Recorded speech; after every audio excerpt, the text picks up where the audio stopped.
오늘 주기도문 강의 6번째 시간입니다.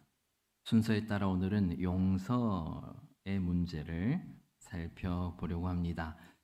주님이 가르쳐 주신 이 7가지 기도문 가운데 하나님은 용서라는 주제를 넣어 놓으셨습니다.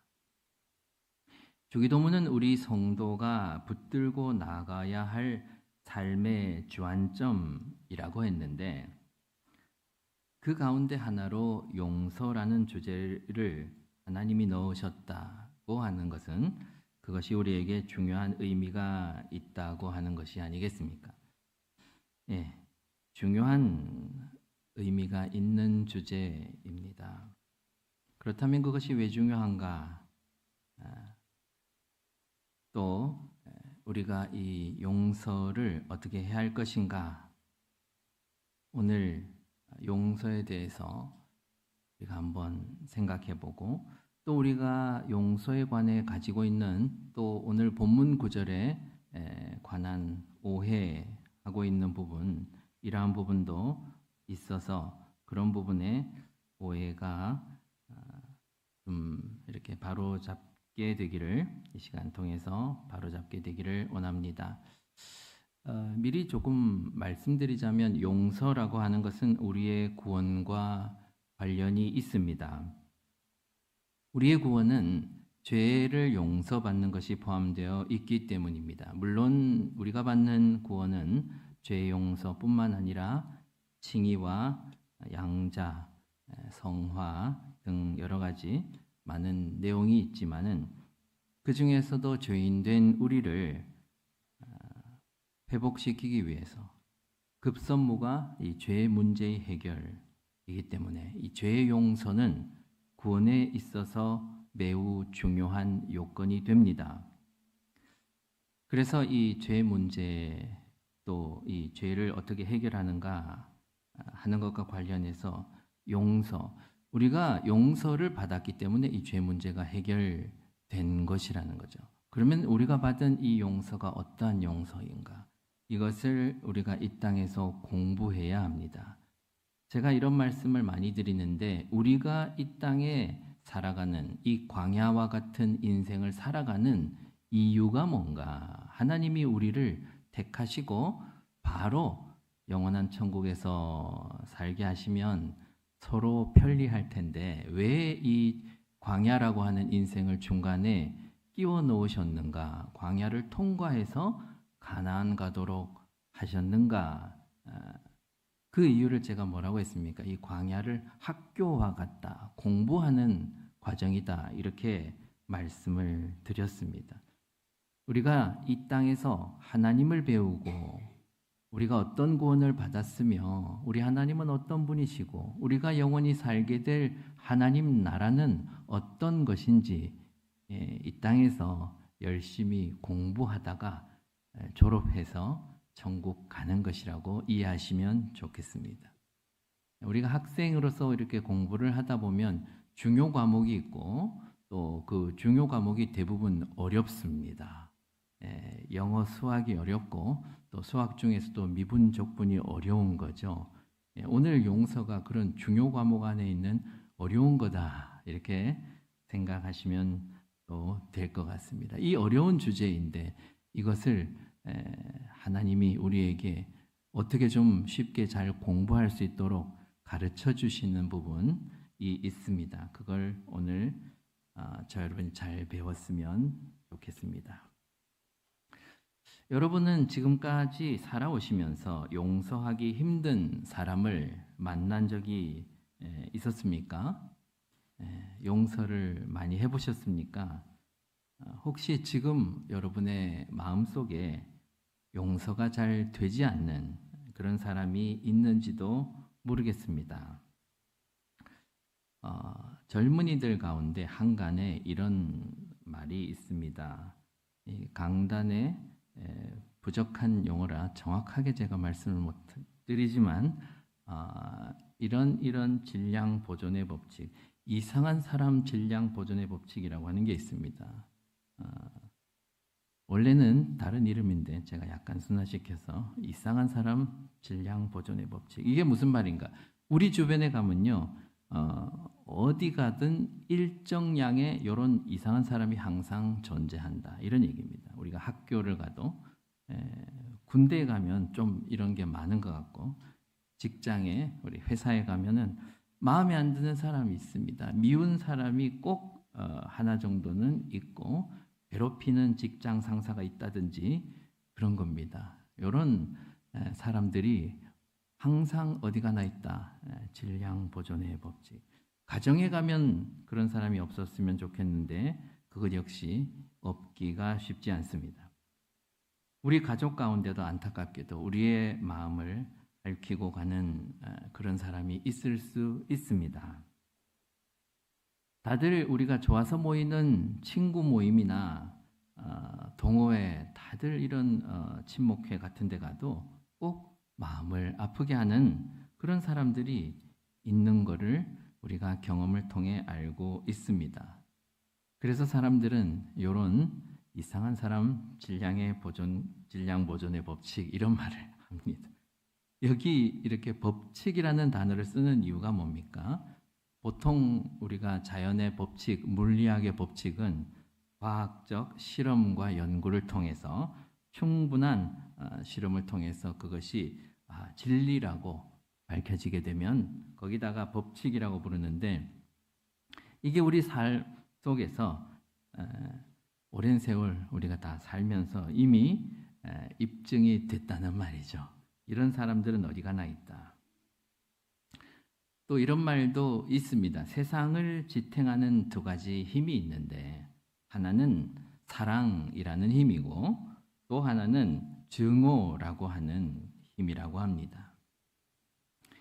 우리가 사랑을 하게 되면 그 사랑의 힘으로 세상을 살아갈 수가 있고, 또 미워하는 증오라는 마음, 그런 나쁜 마음도 힘이 있어서 와신 상담 이런 거 기억하시죠? 복수하는 그런 힘으로도 또 살기도 한다고 하는 것입니다. 그렇다면 우리 한번 생각해 보도록 하겠습니다. 우리가 지금까지 인생을 이렇게 살아오면서 사랑이라는 힘이 더 많은 것 같습니까? 아니면 우리 주변에 증오라는 힘이 더 많은 것 같습니다. 제가 요즘 SNS를 이렇게 훑어보면 사람들이 어딘가에 화가 많이 나 있는 것 같다, 그런 생각이 듭니다. 우리 주변에 참 이런 미워하는 마음이 참 많구나, 그런 생각을 해봅니다. 저는 이런 증오의 불순물을 마치 우리 주변에 있는 미세먼지 같이 존재한다, 그런 생각이 들었습니다.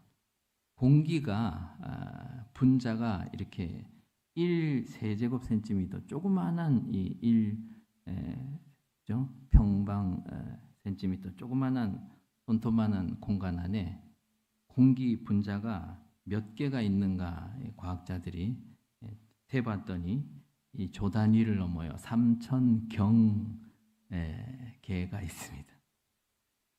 감이 안 오는 많은 숫자인데 그 안에 먼지 알갱이가 몇 개 있는가, 이런 걸 가지고 우리가 보면 미세먼지가 몇 프로다, 오늘 요즘 이렇게 얘기하는데, 이상적인 가장 깨끗한 공기는 먼지 알갱이가 0은 아니고 그런 거는 못 만들고, 가장 깨끗한 공기도 한 그 3,000경계 중에 먼지 알갱이가 400개 정도 있다, 이렇게 얘기를 하고, 보통 우리가 깨끗한 날은 한 수백만 개, 혹은 또 조금 더러우면 수억 개의 먼지 분자가 있습니다. 그래봤자 300억 분의 1밖에 안 되기 때문에 이 미세먼지가 뭐 있어도 우리가 살아가는데, 이 세상의 절반이 사랑이고 절반이 증오라면 이런 생각을 해봤어요. 50%가 깨끗한 공기고 50%가 미세먼지라면 우리가 과연 숨을 쉴 수가 있겠는가? 이 증오라고 하는 것이, 미움이라고 하는 마음이 미세먼지보다 더 심각하게 우리를 괴롭히고 있는 것이다, 그런 생각을 해봤습니다. 그래서 오늘 이 용서라고 하는 주제는 부담스럽지만은 중요한 주제구나 그런 생각을 해봅니다. 오늘 본문을 보시면은 오늘 말씀이 우리가 우리에게 죄 지은 자를 사하여 준 것 같이 우리 죄를 사하여 주옵소서라는 기도문입니다. 이 표현이 오해를 불러일으키게 되어 있습니다. 그 이유에 관해서 또 저희 살펴볼 건데, 일단 이 말은 읽으면, 이 마태복음의 본문을 읽으면은 이게 조건문처럼 읽힙니다.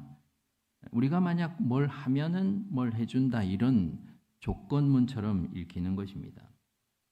우리가 다른 사람들을 용서하면 하나님께서도 우리를 용서해 주십시오. 그렇게 읽히는 겁니다. 그럼 만약 우리가 용서를 못하게 되면 어떻게 됩니까? 그러면 하나님도 우리를 용서 안 해줄 수도 있다는 말입니까? 만약에 이렇게 해석이 된다면은 이것은 매우 문제가 되는 것입니다. 그렇게 될 수가 없죠. 우리는 이 미세먼지처럼 도처에 깔려 있는 이 미워하는 마음을 다 용서로 바꿀 수 있는 능력이 없는 것입니다. 깨끗한 공기를 먼지로 만드는 건 쉬운데 사랑을 증오로 만드는 건 어렵지 않아요.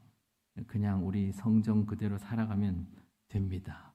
그러면은 우리는 사랑이 증오로 바뀔 수 있지만 증오가 사랑이 되기 위해서는 반드시 이 용서라는 수단이 필요한데 이게 정말로 어렵다는 겁니다. 죄인인 우리에게 이것만큼 어려운 것이 없습니다. 여러분 누군가를 한번 용서해 보셨습니까? 제 머리로 늘 이야기하죠. 용서해야지. 그 사람 용서해야지. 이 말은 그렇게 하지만 이 몸이 부들부들 떨리면서 이 몸이 말을 듣지 않습니다. 오늘 본문이 우리 하나님이 우리에게 너 용서 안 하면 나도 너 용서 안 해줄 거야 이렇게 우리를 겁주려고 하는, 협박하는 그런 말이 결코 아니란 것을 이해하시기 바랍니다. 그런 이야기 절대 아닙니다. 이 구절과 관련한 오해를, 잘못된 시각을 제가 오늘 두 가지 차원에서 살펴보기를 원합니다. 첫 번째, 신학적 오해, 신학적 차원에서 살펴보시면은 우리가 구원을 어떻게 받습니까? 믿음으로 구원받는다. 우리 너무나 많이 들어본, 우리는 믿음으로 구원을 받습니다. 이 믿음은 누가 주시는 겁니까? 너무 많이 들었죠. 우리 하나님이 우리에게 선물로 주신 것이다. 공부 삼아 한 번 더 찾아보시겠습니다. 에베소서 2장을 한번 보시면 에베소서 2장 8절 말씀.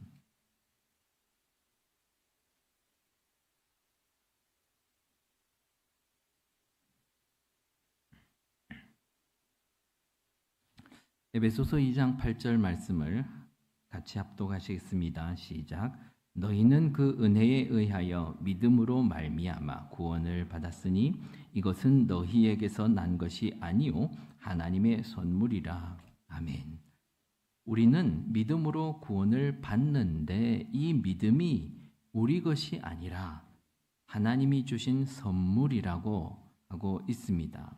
그러므로 하나님께서 우리를 구원해 주시는 것입니다. 은혜로 거저 주신 것이 구원이요 우리의 행함에서는 어떠한 구원의 근거도 찾을 수가 없는 것입니다. 그래서 이 말씀 바로 위에 2장 8절 위에 2장 5절에 이렇게 설명하고 있죠. 허물로 죽은 우리를 그리스도와 함께 살리셨고 괄로 열고 너희는 은혜로 구원을 받은 것이라 괄로 닫고 이렇게 되어 있습니다. 우리가 죽었던 거예요. 우리는 죽었습니다. 하나님의 생명에서 끊어져서 이미 죽었습니다. 여러분, 죽은 자는 말이 없습니다. 말만 없습니까? 그 어떤 아무런 행동도 할 수가 없는 겁니다. 그러니 어찌 우리의 행함에서 구원의 근거를 찾을 수가 있겠습니까? 죽은 자는 아무것도 할 수 없죠. 그 죽은 자를 하나님께서 강권적인 은혜로, 일방적인 은혜로 우리를 살리셨다. 이것이 구원인데, 그래서 거기 5절에 괄로 열고 친절하게 이렇게 괄로를 쳐서 그 안에 너희는 은혜로 구원받은 거야, 행함으로 구원받은 게 아닌 거야, 이렇게 확실하게 이야기해 주고 있지 않습니까? 그런데 오늘 본문이 만약에 이렇게 읽힌다면 우리의 용서가 하나님의 용서를 불러온다, 우리가 용서해야지 하나님도 나를 용서해 준다, 이렇다면은 이거는 구원은 우리의 행함과 연결되어 있는 것이다, 조건적으로 연결되어 있다, 이렇게 해석이 되므로 이것은 성경 전체의 논리와 성경의 교리와 맞지 않습니다. 절대로 그럴 수가 없다는 것입니다.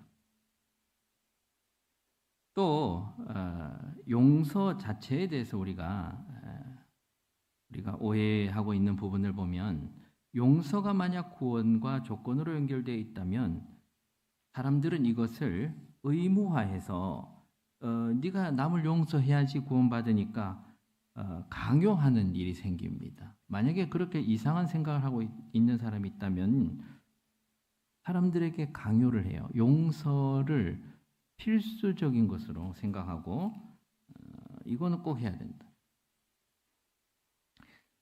물론 우리가 용서하는 것이 좋은 일이긴 합니다만은 용서를 너무 강요하는 것도, 용서는 본인이 하는 거예요. 제3자가 하는 것도 아니고 제3자가 강요할 수도 없다, 저는 그런 생각을 해봅니다. 옛날 이야기를 조금 좋지 않은 이야기를 예로 한번 끄집어내 보겠습니다. 전병욱 목사 사건 우리가 기억하시죠? 거기에서 어떤 부분을 제가 이야기하고 싶은가 하면, 교회가 그 피해자 자매에게 용서를 강요했어요. 이 피해자에게 네가 용서해야지, 네가 목사님 용서해야지, 이렇게 이야기하는 거예요. 교회를 위해서, 교회를 생각해서 네가 용서해야지. 어떻게 그 자매가 받았던 고통과 아픔을 어떻게 우리가 안다고 그런 걸 강요할 수가 있는가? 교회가 이런 걸 강요할 수가 있나? 이상한 일입니다. 이런 말을 하게 되면은 분위기가 어떻게 되는가 하면요, 용서하지 못하는 자가 오히려 죄인이 돼 버리고, 용서를 받아야 하는 죄인이 도리어 당당해집니다. 위풍당당해집니다. 예전에 또 한간에 많이 회자됐던 밀양이라는 영화에도 보면 이상한 이런 역현상이, 죄를 지은 사람이 당당해지고 용서하지 못한 사람이 죄인이 되는 이런 말도 안 되는 상황이 생길 수가 있습니다. 내가 용서해야지 하나님도 날 용서해 주신다, 그런 논리는 절대로 있을 수가 없습니다. 그게 만약에 그런 조건절이고 우리 구원의 조건이라면 차라리 우리는 세상에 아무도 없는 수도원 같은 데서 나 혼자 평생 살다가 아무도 미워하지 않고 이렇게 이제 천국 가는 게 좋겠죠. 그렇지만은 그럴 수도 없을 뿐더러, 만약에 그렇다면 우리 인간은요, 어떤 수준인가 하면 미워할 타인이 없으면 자기라도 미워합니다. 누군가는 미워해야 돼요. 이게 우리 인간의 수준, 죄인의 모습입니다.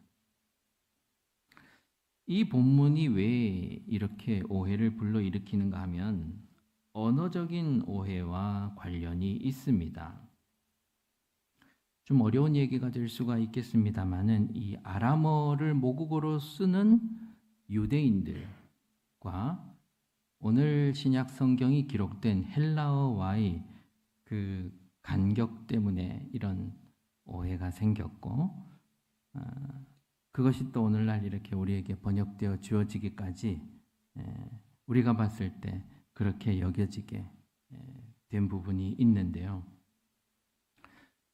이 신약 성경의 저자들은 누가만 제외하고는 다 유대인이죠. 예수님의 제자 다 유대인들이죠. 유대인들은 아람어라는 언어를 모국어로 썼고, 헬라어는 오늘 성경을 기록하고 있는 헬라어는 그들 입장에서는 유창하게 쓸 수는 있다 할지라도 어쨌든 그것은 제2 언어, 외국어였다고 볼 수 있습니다.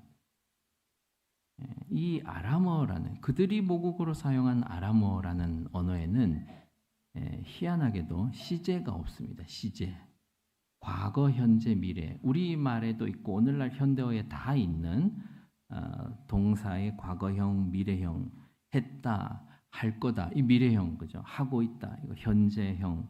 이런 시제가 당연히 있는데, 이런 고대 언어 아람어와 히브리어도 비슷해요. 시제, 오늘날의 그 언어의 시제보다는 문법적 용어인데 상이라고 하는 에스펙트라고 하는 그런 게 있어요. 이게 시간과 사실 상관없고, 우리가 영어 문법 시간에 완료형 뭐 이런 걸 배웠지 않습니까? 그게 뭐 시제는 아닙니다. 그 상을 말하는 거고, 히브리어의 미완료라고 하는 게 편의상 시제라고 부를 수도 있지만은 그것은 엄밀히 따지면 시간적인 차이가 아니라 어떤 보조적 의미의 차이입니다. 그런 언어를 쓰는 이 저자들이 헬라어로 이 말을 하다 보니 이것을 마치 과거 시제와 현재 시제처럼 우리가 용서했던 것처럼,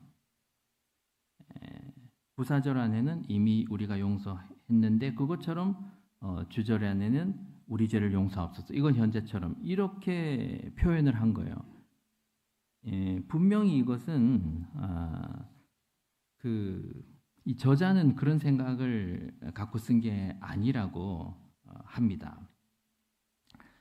이것을 잘 아는 그 학자들이 또 그렇게 연구를 한 거예요. 그게 이제 비교가 되는 게 누가복음, 아까 누가는 이방인이라고 했죠. 누가는 헬라어가 또 더 편한 사람이라서 누가복음 버전은 이게 보면 달라요. 뭐라고 되어 있냐면, 누가는 안디옥 출신의 의사잖아요. 헬라어가 자기 모국어예요. 그래서 이게 시제를 정확하게 맞춰서 둘 다 현재로 써요. 우리가 용서하오니 용서하옵소서, 둘 다 현재 시제로 이렇게 맞춥니다. 헬라어에 익숙한 이 누가는 시제가 뭔지 알기 때문에 이 오해가 생기면 안 되기 때문에 이것을 이렇게 쓴 겁니다. 완료형이란 상을 시제로 정확하게 표현을 한 겁니다. 이런 이 아람어에 익숙한 사람이 쓴 이 말이 시제가 아니라 상이었을 것이다라고 이렇게 연구해서 발표한 사람이 요아킴 예레미야스라는 사람이에요. 이 사람이 분명히 이 아람어를 쓰는 사람들은 이 말을 읽으면 시제로 안 볼 거다 이렇게 이야기하면서 이 문장은 이렇게 봐야 된다, 누가복음이 그 증거다, 이 말입니다. 그러니까 이것은 동시동작적으로 같이 일어나고 있는 일로 보아야 마땅하다, 이렇게 결론을 내리며 이 문장 안에 시제는 없는 거다, 이렇게 이야기합니다. 저도 그 말에 동의를 하는 것은, 우리 하나님의 용서는 과거나 현재나 미래나 모든 죄를 아우르는 용서이기 때문에 시간과 상관이 없다. 저는 그렇게 보는 것입니다. 하나님께서 내 과거의 죄를 용서한 것 같이 지금도 내가 사람을 용서하고 이렇게 하나님이 우리 모든 죄를 용서한 것처럼 나도 내게 잘못한 사람을 용서합니다. 또는 하나님이 내 미래의 죄까지 용서한 것처럼 나도 앞으로 내게 죄 지을 자를 마찬가지로 용서합니다. 이런 은혜 받은 자로서의 선포라고 우리가 이해할 수 있는 겁니다. 정리하자면 이렇습니다. 이 문장을 우리가 어떻게 이해해야 할 것인가? 하나님의 용서는 우리의 용서를 동반한다라는 선포입니다. 이렇게 이해하시길 바랍니다. 하나님께 우리가 용서받은 자로서 우리의 용서라고 하는 것이 따라온다. 그런 것이죠. 성령 받은 자에게 성령의 열매가 따라온다. 이런 원리를 선포하는 것과 같은 것입니다. 여기서 시간적인 그런 혹은 조건적인 그런 것은 없다. 이렇게 보시는 것이 맞다고 하는 겁니다. 그러므로 우리가 이 본문을 가지고 하나님의 용서가 먼저냐, 사람의 용서가 먼저냐 이런 시간적 순서를 따지는 것은 어리석은 거다. 또는 이게 순서나 조건이나 그런 것이 아니라 이 두 가지는 함께 일어나는 것이다. 그렇게 이해하셔야 됩니다. 이 기도를 주기도문을 지금 듣고 있는 사람들이 누군가? 이미 구원받은 백성이거든요. 그렇지 않습니까?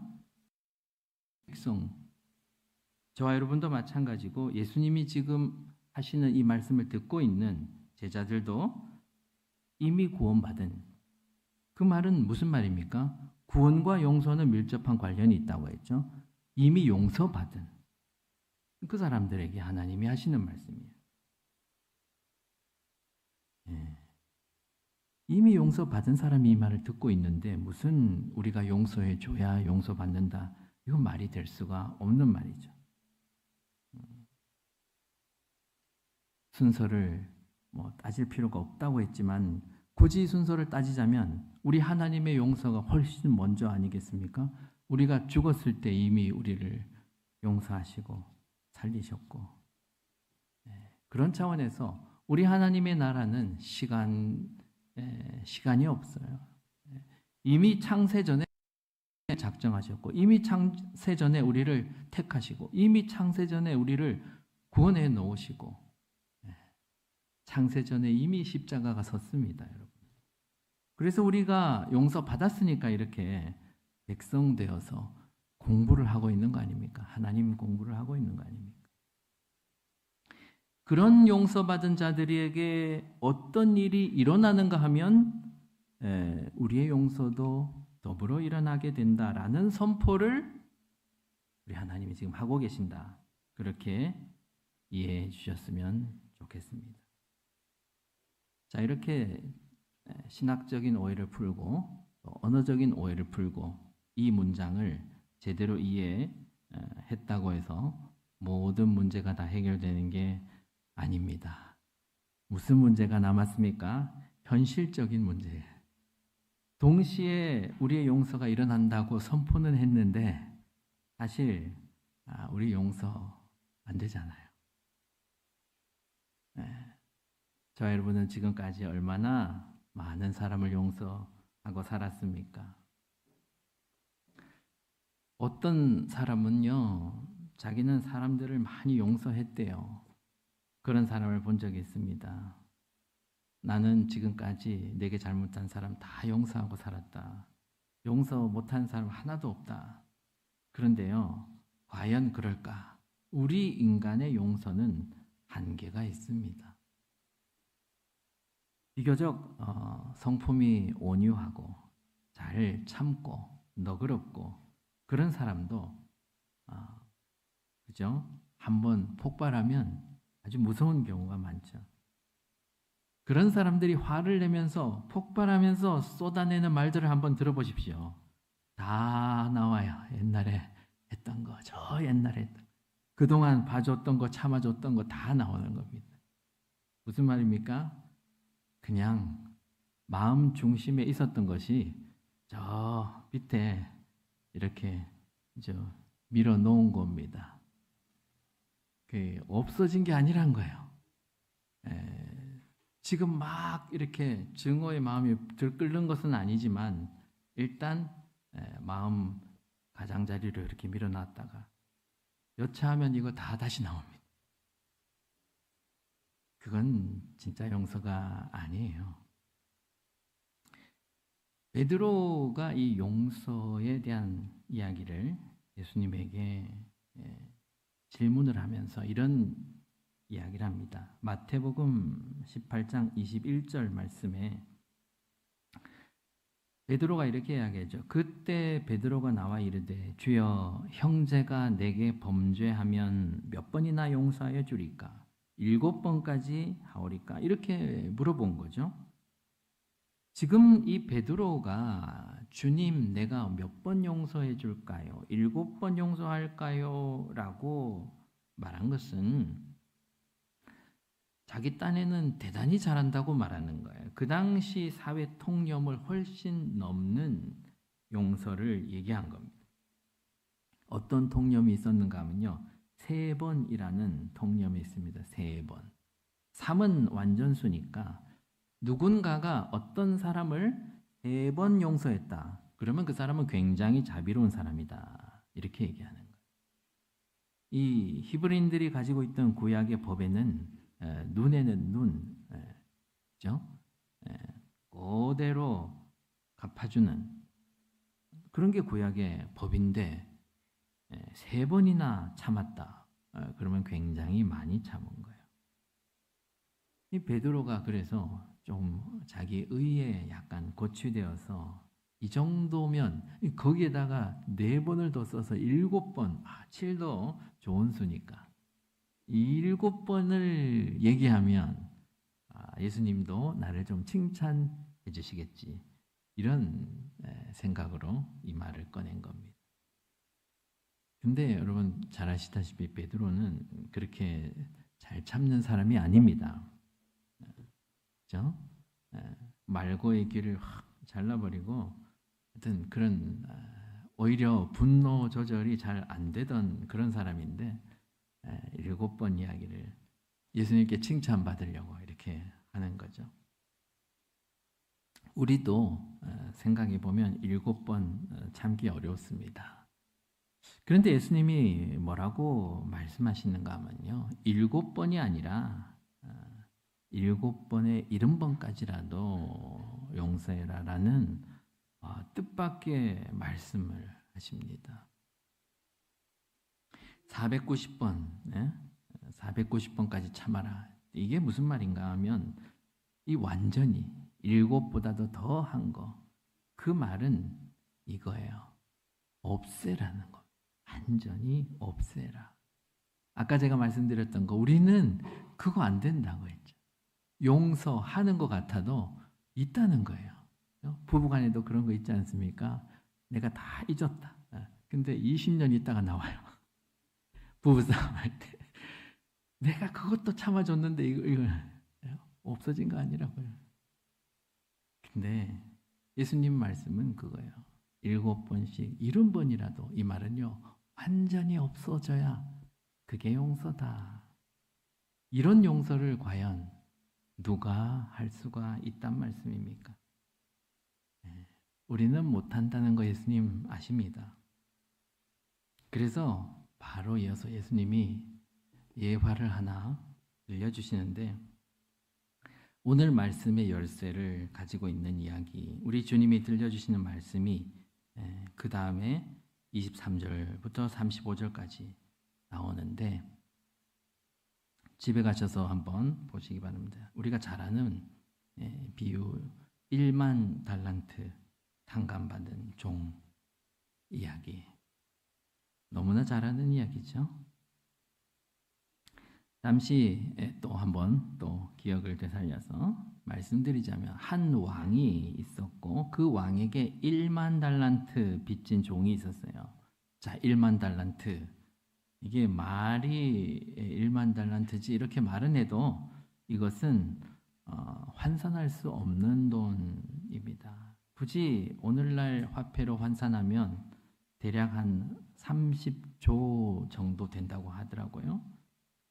한 달란트가 6천 데나리온이고 한 데나리온이 한 사람의 품삯, 하루 품삯이라면 한 달란트는 6천일, 즉 20년 정도의 품삯이 되는 겁니다.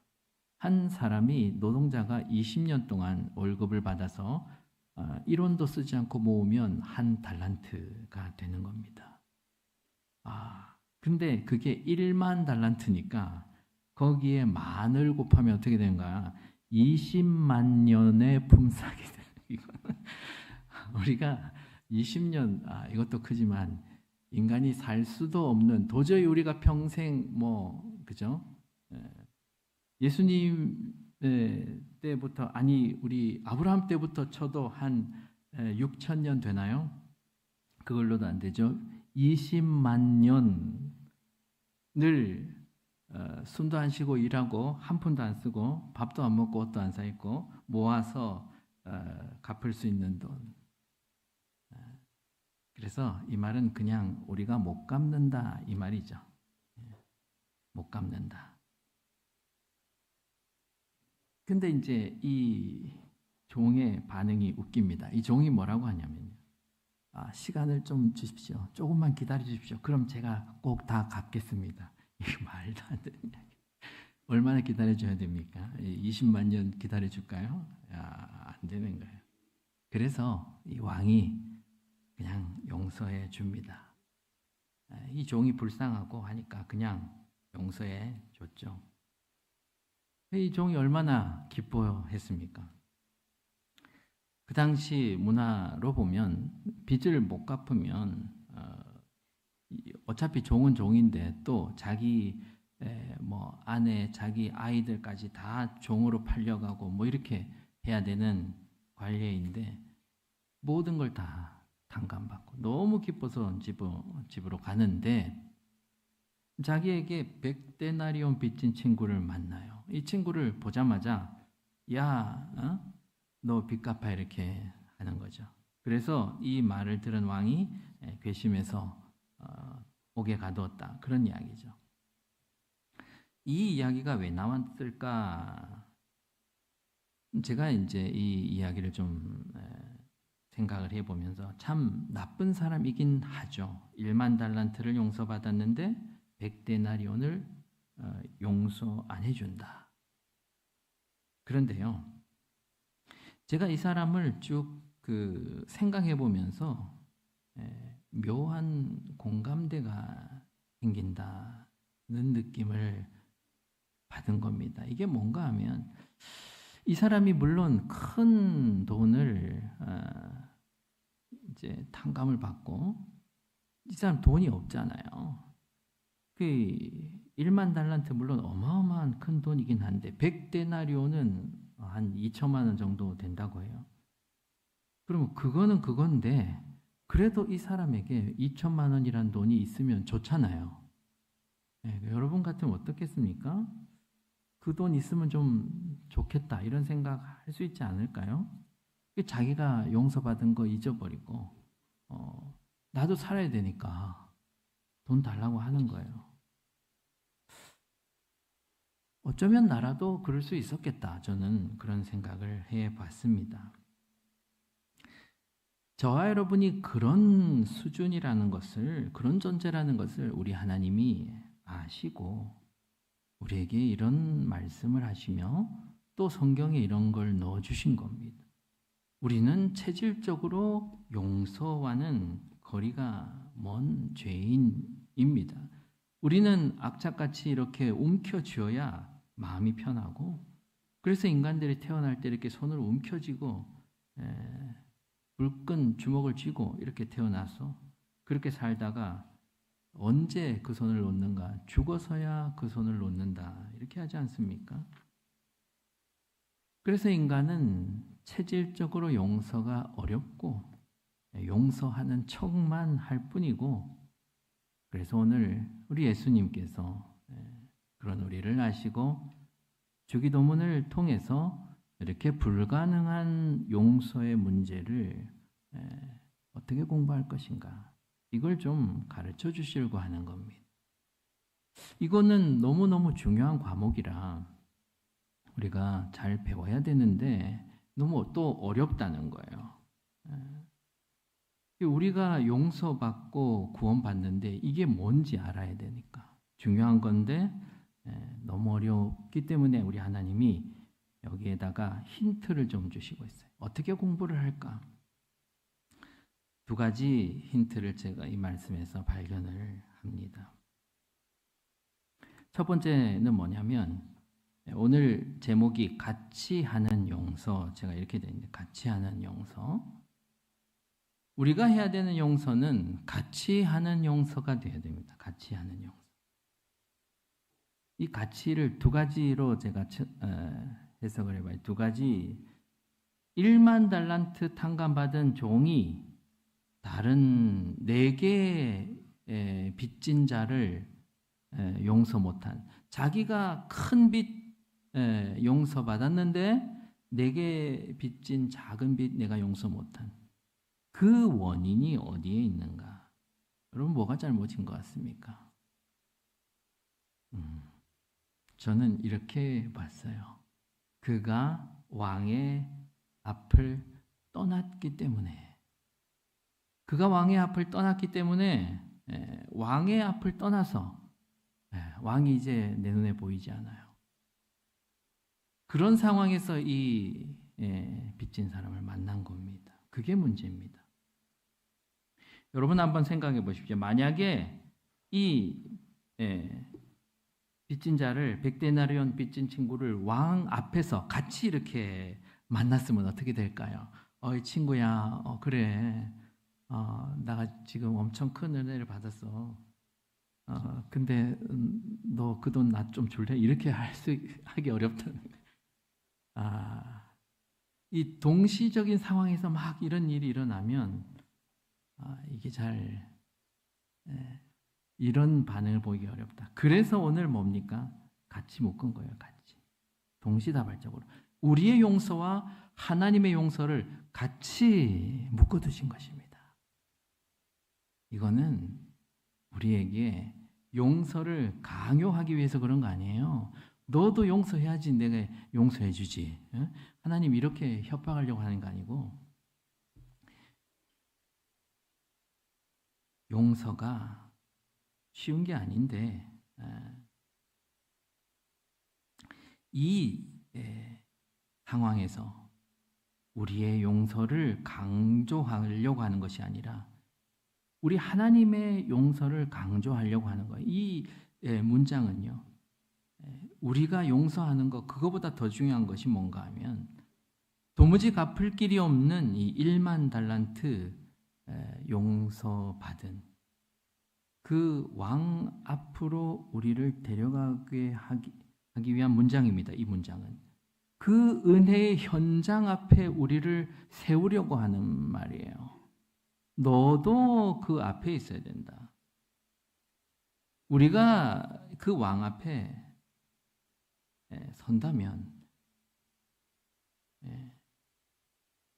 그나마 우리가 할 수 있는 용서가 이루어지는데, 그것이 그냥 이루어지는 게, 어떻게 보면 우리가 애써서 하는 것이 아니라 하나님과 함께 있기만 하면 용서는 쉬워집니다. 두 번째 힌트는 이 같이, 하나님이 용서해 준 것 같이, 뭐뭐처럼, 이런 의미로 그 왕이 어떻게 용서해 주셨는가를 보셔야 돼요. 하나님이 우리를 어떻게 용서해 주셨는가, 그거를 알면 우리의 용서가 좀 더 쉬워진다. 우리 하나님이 그냥 용서하셨는가? 이게 아니에요. 대가가 분명히 있었다는 거예요. 우리가 봤을 때는 이 왕이 그냥 너 갚을 능력 안 되지 그냥 가 이렇게 쉽게 용서해 준 것 같지만요.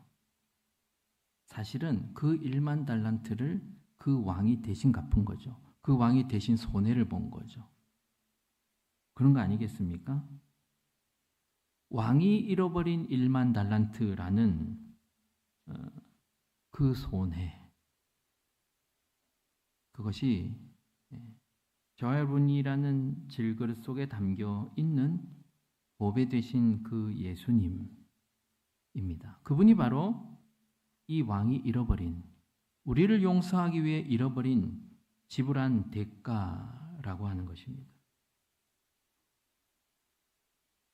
내가 형제를 용서할 수 있는 것은 내 죄 때문에 하나님이 지불하신 그 대가, 그 예수님이 내게 죄 지은 자 그 사람을 위해서도 예수님이 대가를 지불하셨다. 그 사람을 위해서도 예수님이 돌아가셨다. 내 죄의 대가로 예수님 돌아가셨고 그 때문에 내가 용서받았다면 그 사람을 위해서도 예수님이 돌아가셨겠구나. 그런 생각한다면 우리 역시 용서할 이유가 있는 겁니다.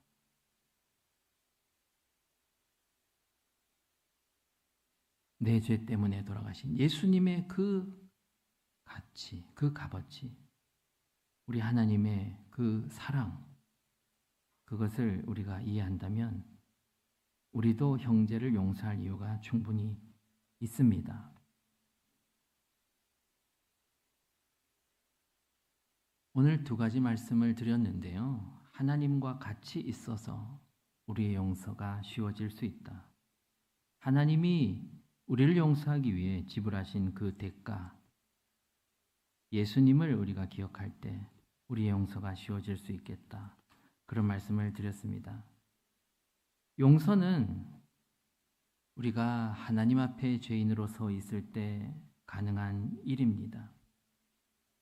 용서는 가장 소중한 가치가 되시는 우리 예수님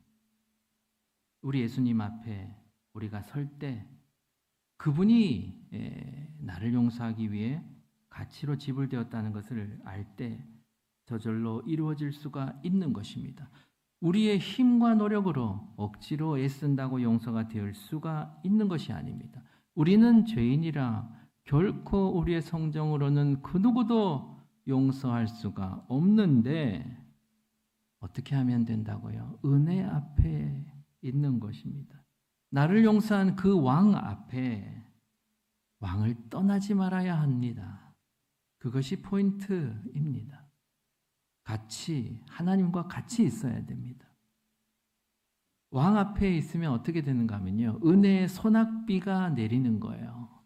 우리가 그 왕 앞에서 은혜의 소낙비를 맡고 있어야 합니다. 여러분, 이 은혜의 소낙비가 우리에게 내려준다면 우리 마음속에 이 증오라는 미세먼지가 중심에 있든지 가장자리에 있든지 밀려나 있든지 어디 있든지 상관없습니다, 여러분. 비가 중심에만 옵니까? 우리 마음속에 은혜의 소낙비가 쏟아져 내려오면 그 마음 안에 있었던 어떤 미움이나 증오나 용서하지 못했던 마음이든지 그냥 다 휩쓸고 내려가 버릴 것입니다. 그게 바로 용서입니다. 오늘 말씀을 기억하셔서 우리가 이 땅에서 공부하는 어렵지만 중요한 과목 잘 공부할 수 있기를 바랍니다. 하나님과 같이 있을 때 우리가 용서할 수 있다. 하나님이 날 용서하시기 위해 예수님이라는 대가를 지불하셨다. 우리가 이것을 잘 깨달아서 용서라는 중요한 과목 잘 공부하는 저와 여러분 되기를 간절히 바랍니다. 제가 한번 기도하겠습니다.